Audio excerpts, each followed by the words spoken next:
Hi, my name is Amber Winton, and I'm the founder and CEO of NextWork. This morning, I'm going to be answering some of your questions. So let's get into it.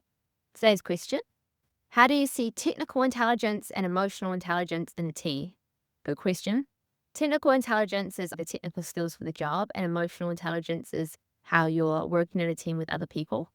I view them as both really important, and it depends on the role that you're hiring for. Some require more of the other. For a generalist role, any sort of front of house role, emotional intelligence is more important than technical intelligence because technical intelligence you can learn on the job, unless there is actually someone that you need to hire who has to come with a certain level of technical expertise.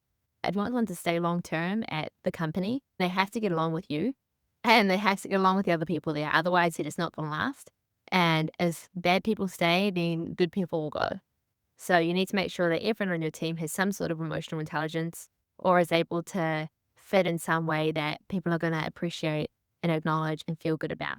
So how that's done, I think really does depend on the team and the culture that you have.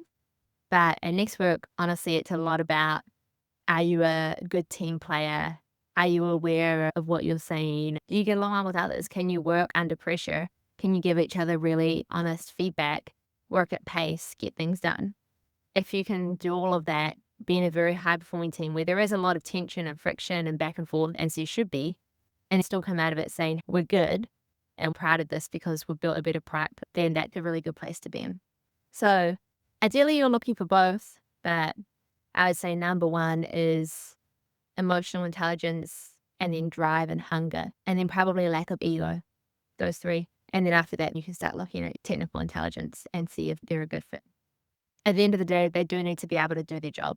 Those people do exist. Don't think that if you don't have them, they're not out there because they are. You just got to find them. And there's plenty of people out there that need that description for you.